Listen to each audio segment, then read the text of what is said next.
Hey guys, Carl here. We are reviewing the Clean Health Live event. Yo, welcome to the Elite Table Talk, where we unpack health professionals, business owners, entrepreneurs, and just everyday people, and looking at their lifestyle, their mindset, their routines, and we see what they have done to help them move forward and really just get more time back in the day.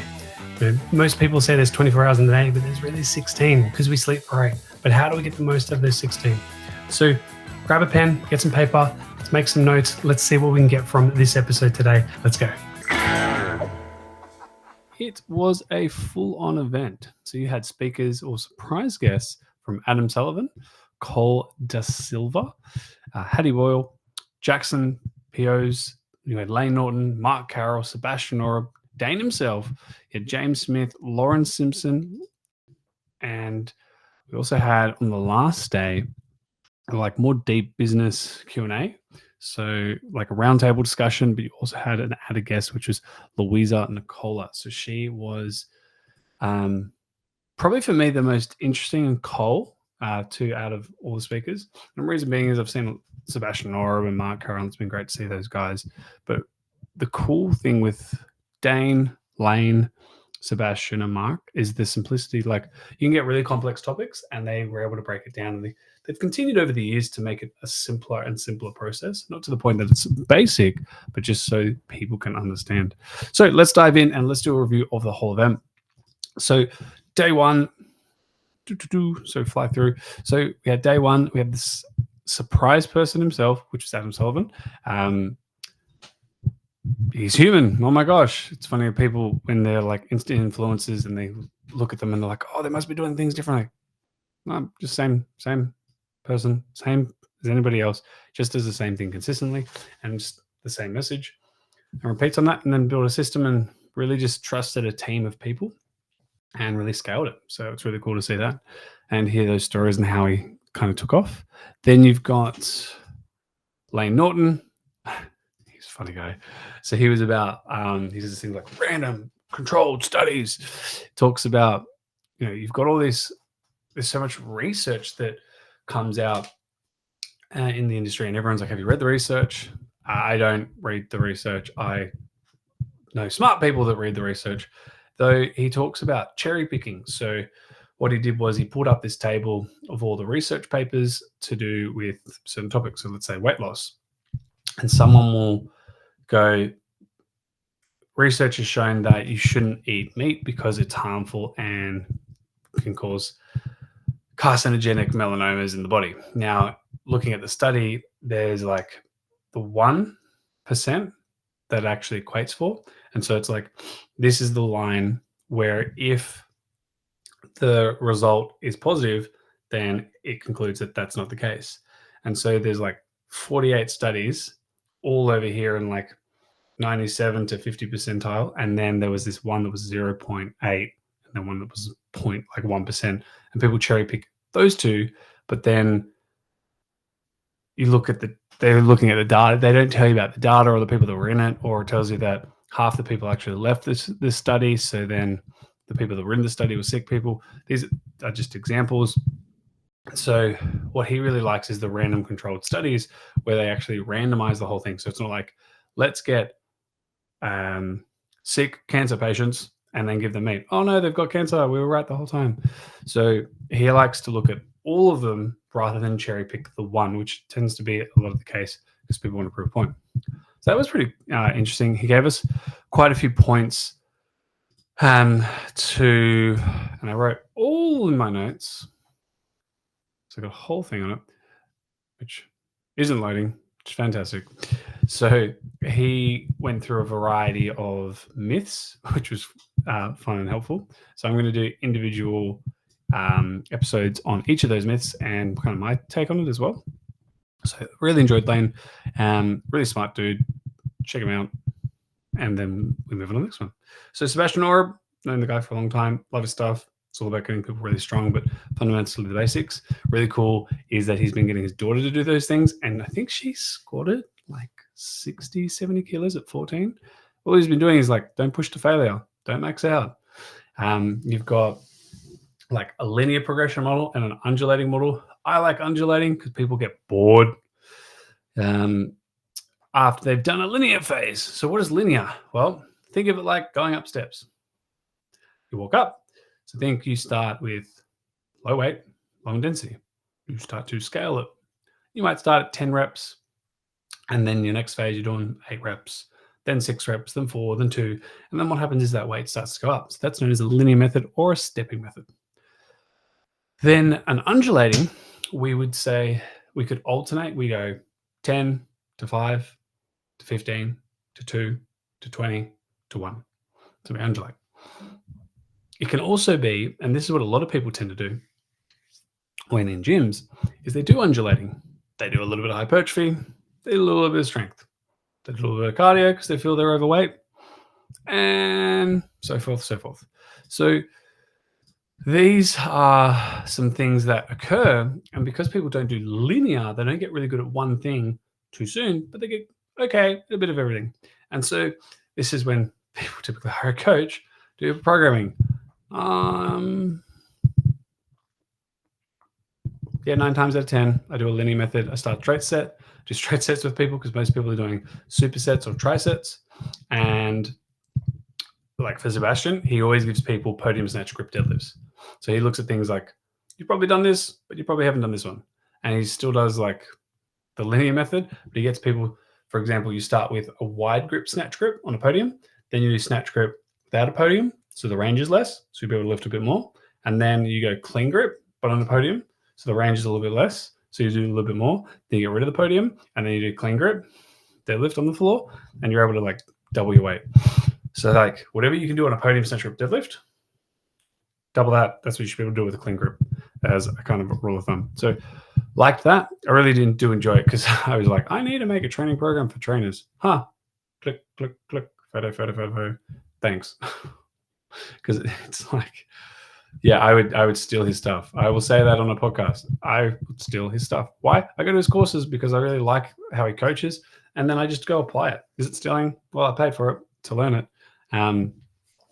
Plus, everyone squat benches deads, but he trains some of the strongest people in the world. So why would I not copy his stuff? Yeah, backlash on that one because a lot of people are like, it's my method. He didn't invent squats, bench, or dead. He just has made it a simplified version that doesn't overcomplicate it. Because man, so many people I train are like overwhelmed when it comes to lifting.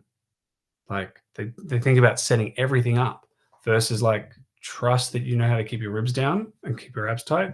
Pick it up. And then people are like, oh my God, that was so easy. It's like, yeah, because you didn't need to think about scapular depression, external rotation, and diaphragmatic breathing to 3/4 of the breath so you don't lift your traps. And then, you got to brace your abs, but don't brace so hard that you lose that tension, keeping your lats tight the entire time. Make sure you feel stretched through your traps. Maintain a neutral spine whilst having subtle kyphosis, not too much because you don't want to strain the discs while sitting down and pushing those hips back. Feeling the pressure of the steel of the bar against your shins. And then as you set up, make sure to check that the bar then rolls slightly forward so it's under the midfoot. Take a deep breath to reset, feeling the pressure of the... Oh, you forgot the belt. You've got to do it all again. Oh, yeah, people go through that even before they stand up.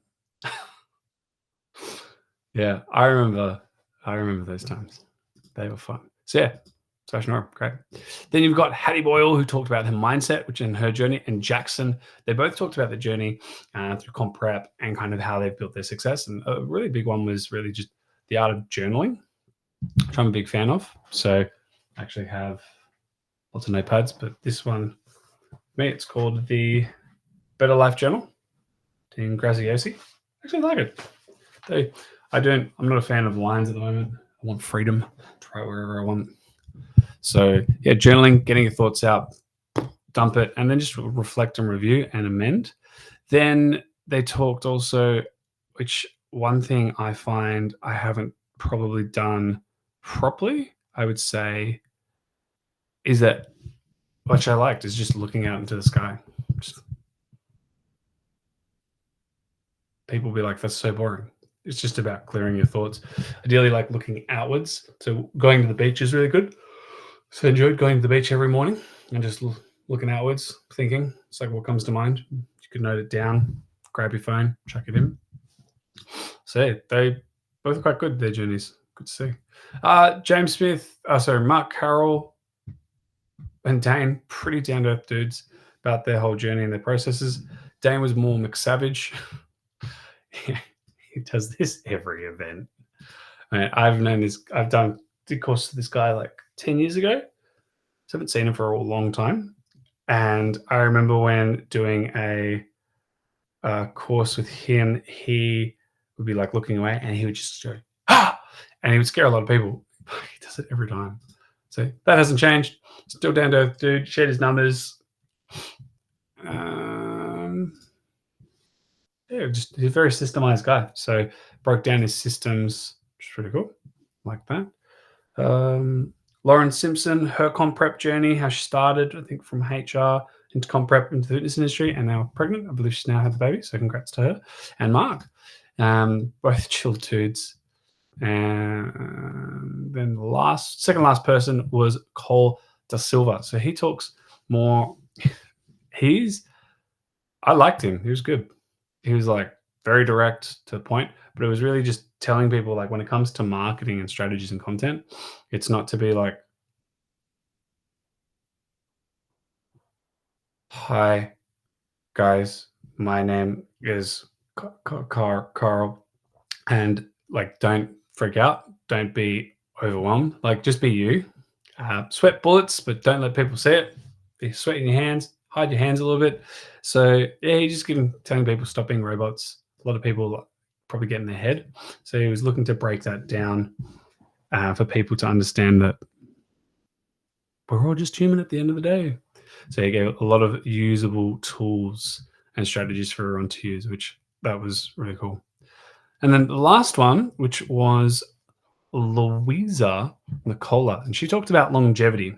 So I really enjoyed this. She talked about the longevity for people. So how to improve longevity or your VO2 max, and so how to test that. And so she pulled up,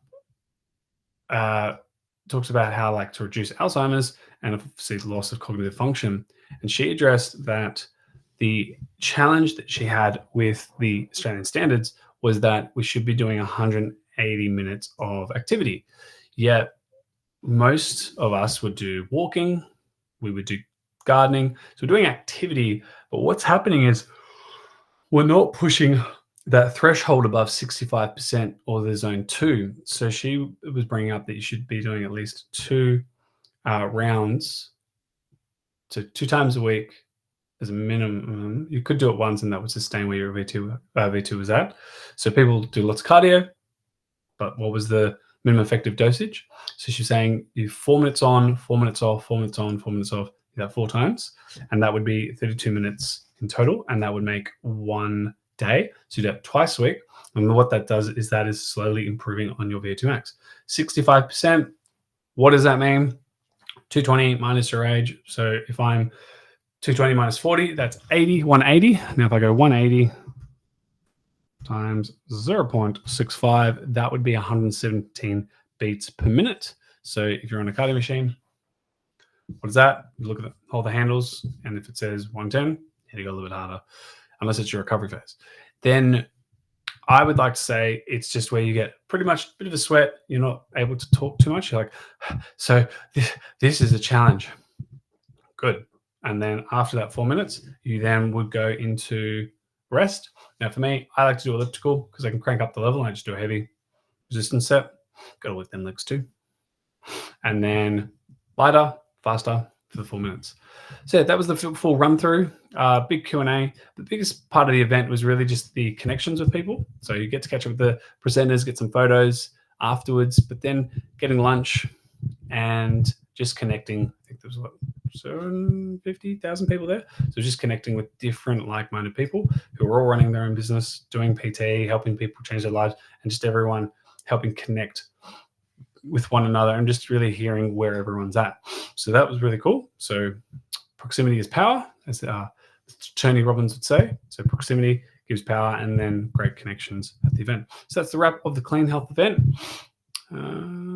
Is there anything else? they're going to run it next year. I think they're going to do it live every year. So that's a wrap. That's Clean Health Live and the presenters. Quick little power through. Till next time, adios, amigos. Hey guys, thanks for tuning into that episode. Hope you really enjoyed it. Remember to like and subscribe to the channel and also to share so we can help more people. Now with your pen, you've probably written down heaps of things, but the things like myself, like there's blank pages, but pages, got lots of notes. What are the top 3 that you got out of today's episode? If 3 is too much, action on one thing and just see how it goes for you for this week. And make amendments and adjustments so you're constantly improving and refining and moving forward in your health, your training, your life. If you ever get stuck, reach out to us at info@vitruvianhealth.com.au. Always here to help. Till next time, adios, amigos.